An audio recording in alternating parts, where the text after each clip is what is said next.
તળાજા શહેરમાં શોકસભાનું આયોજન કરવામાં આવ્યું. તળાજા નગરપાલિકાના પૂર્વ પ્રમુખ શ્રી ભૂપેન્દ્રસિંહ રીસુભા વાળાનું દુઃખદ અવસાન થતાં તેમના આત્માના મોક્ષાર્થે તળાજા શહેરમાં આવેલ વાવચોક ખાતે શોકસભાનું આયોજન કરવામાં આવ્યું.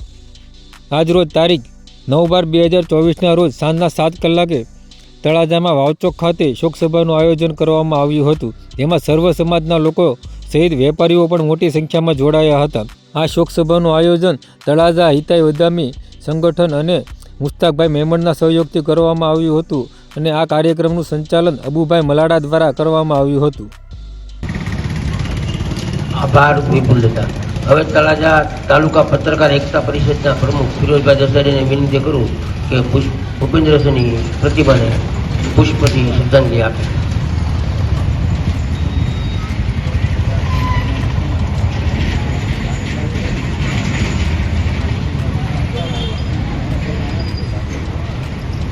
આભાર ફિરોઝભાઈ. હવે તળાજા નગરપાલિકાના પૂર્વ સભ્ય પોપટભાઈ જોગ્યને વિનંતી કરું કે ભૂપેન્દ્રસિંહની ફોટોને પુષ્પગુચ્છથી શ્રદ્ધાંજલિ આપે.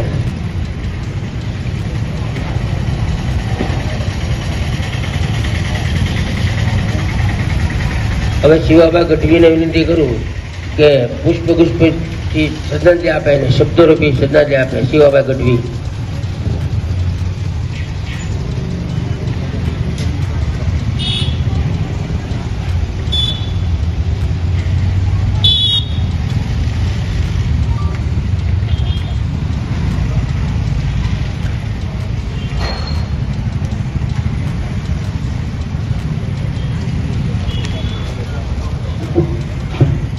અત્રે પધારેલ સર્વેને મારા જય માતાજી. ભૂપેન્દ્રસિંહભાઈ કે જેમની સાથે ઘણો સમય વિતાવ્યો છે, ત્યારે મેં ખાસ જોયું છે કે ધર્મની વાત હોય, મિત્રતાની વાત હોય, પરિવારની વાત હોય, ગામના વિકાસની વાત હોય, દરેક જગ્યાએ તેઓ ખરેખર અગ્રેસર હતા.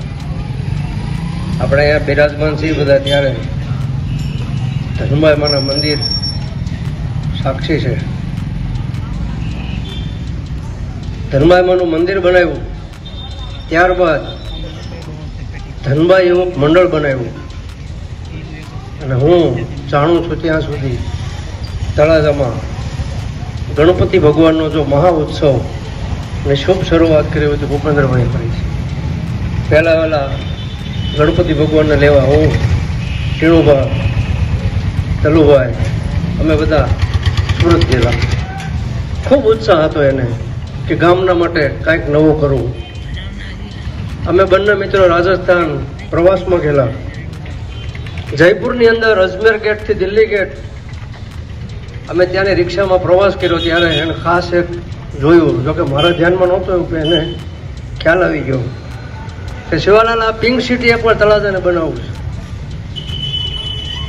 અને એ સપનું એને સાકાર કર્યું. રાજસ્થાનના જયપુર પછી કોઈ પિંક સિટી બન્યું તો આપણું ગામ હતું.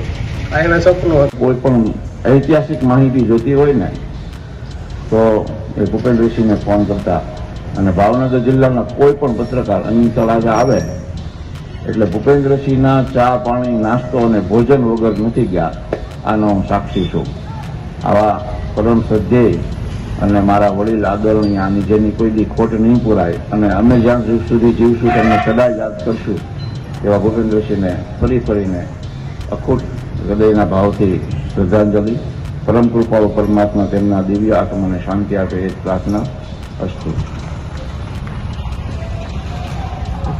આભાર આનંદભાઈ. હવે આપણે વિપુલ દાદાને વિનંતી કરશું કે ભૂપેન્દ્રસિંહના ફોટોને પુષ્પગુચ્છ શ્રદ્ધાંજલિ આપી પોતાના શબ્દોથી શ્રદ્ધાંજલિ આપશે.